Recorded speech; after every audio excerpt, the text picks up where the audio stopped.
Hey everyone, it's Bethany. Welcome back to my channel.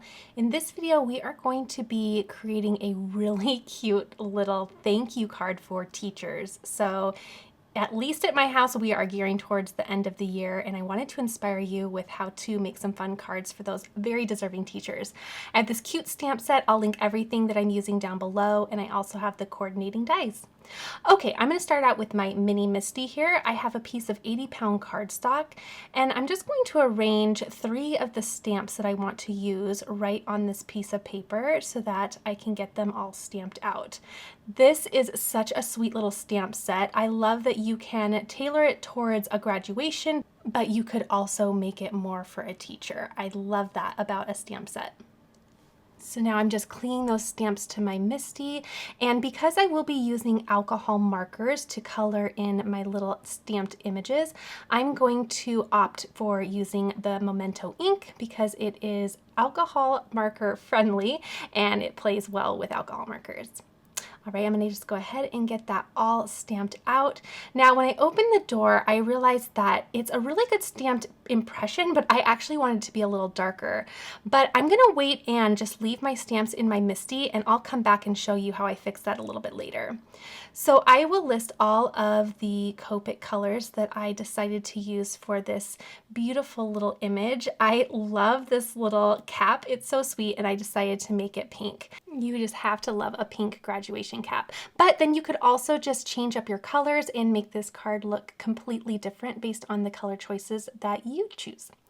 Okay, I'm moving on to the cute little owl. Now for the owl, I actually am going to be using one color in each of these sections. And what I'll do is I'm just gonna let the little base layer dry for just a moment, and then I'll go back in and add a little bit of shading. And that's just a nice way to use one alcohol marker but still get a little bit of dimension. And you can just keep layering and layering to get the desired look that you want, but it's just a wonderful way to be able to do a little bit more dimension and shading with one marker. Now I'm just going to add a little bit of a lighter brown to the little center and belly of my little owl. Isn't he so cute? I love it. And then I'll just finish up my coloring by adding a little bit of yellow to the beak and tassel, and then a little nice orange to the feet. Okay, I'm also going to make this little apple more of a pinkish color. So I'm going to take the darker of my 2 pink colors. Again, everything I'm using will be listed below. And I'm going to make it kind of a red apple, but more on the pink side. I thought that would be really, really cute. Again, just using one color, but adding a little bit more to add some shading. And then I'm just going to use a little gel pen to add a little bit of highlight, and I think it turned out really cute. Okay, now because I kept my stamps in the exact same position, I can just put my paper right back into my Misty, add another layer, and then I have a really nice bold look. I love the idea of doing this because if you add a couple layers of ink before coloring, then you kind of have to wait for it to dry. But if you just get a good stamped impression, go ahead and color, and then add another layer after, then you speed up by not having to do any of that drying time. Now I'm going to add these cute little glasses. I think these turn out so sweet. I love how this looks. And then I'll grab just the coordinating dies and we'll just trim these out. All right, now that these are trimmed out, I am ready to start building my card. I have these really cute stencils. This is a fun little star stencil. It comes with 2 stencils that you can layer upon one another. So I'm gonna grab a couple pretty colors of ink. The first, I'm going to do a Clementine ink by Concord and Ninth. It's a really pretty orange, and I love how this ends up turning out. The colors just really pop, and it's so fun. So I'm gonna kind of focus on creating more of an oval shape, and there is that pretty reveal. Isn't that pretty? I love how there's a variation in tones. You have some dark stars, but then you also have a little bit more of lighter hand stars.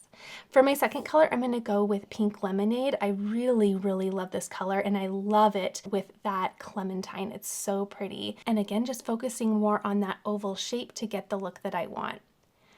Then I just kind of go back in and make sure that I do a little bit of focus blending in some areas that I think need a little bit more color. And there is the reveal. Isn't that sweet? I really like it. Now I'm going to grab my A2 layer dies. I love these because I can really visually see where I want to make my crop. It's really a fun and handy way to end up trimming down your panels.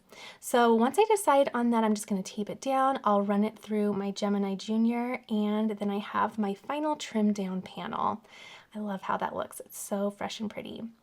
Okay, let's go ahead and make the actual card base. I'm going to use 110-pound cardstock this time, and I'm going to make a top folding card. So I have a paper at 11 by 4 1/4, and then I just scored it at 5 1/2. And now I'll just use my bone folder to make a really nice crease, and then I have my beautiful card base. Now I'm going to add, and this is where I make a mistake, but I went ahead and got a little ahead of myself, and I added the foam tape to the back of my panel, and I placed my panel here. Now this is a mistake because I actually wanted to place my panel right back into my MISTI and add my sentiments. So here I am getting all brave, and I am going to be doing some free stamping. This makes me so nervous because not only do I not have the option to go ahead and do a second stamp if I want to, but it makes me nervous because I also have foam tape on the back of that panel, so I don't have an even surface to stamp onto. So I'm just praying here. This is where I am stamping and praying, and I'm hoping this turns out. So my first one does turn out. I am really happy with how that looks, but I want to add another little line. It's going to end up saying, "Thanks for being my teacher," and voila, it turns out beautiful. I love how this turns out. I'm so relieved that I ended up pulling that off. But just so you know, go ahead and take your little panel there and then put it back into your MISTI, and then you can line up your stamps much easier. Now I'm just going to take my sweet little owl. I'm going to put some foam tape on the back of all of my little elements here. I'll also add a little liquid glue where I want to attach the little cutout pieces to one another. And I'm going to just add a little bit more foam tape just so that little tassel doesn't sag down. Oh my goodness, I love how this cute little owl turns out. I love that pink hat. I think all of the colors just work so well together with those browns, oranges, and the nice pretty pink. So after I placed all of my little elements here, I realized that they were a little too high. I wanted them to be hugging that sentiment just a little bit more. So I'm just going to take my little pokey tool, gently bring all of those little pieces up, and then I'm just going to re-glue them down. Sometimes that happens, but I just bravely pulled that back up, and I really like that I was able to move that and nothing was damaged. So I ended up really liking the final look. And there's the little apple in his cute little hand. I love how this turned out. It's so sweet. It was so simple to make. I have to make a few of these this year, and I love how quick this can be. So if you just stamp all of your images out together, then do all of your ink blended panels with your stencils, you could definitely be making this in bulk in no time. There is the final little look. I love the card. I hope you enjoyed this and found this inspirational too. If you did, give it a thumbs up, and I can't wait to continue crafting with you in the next video.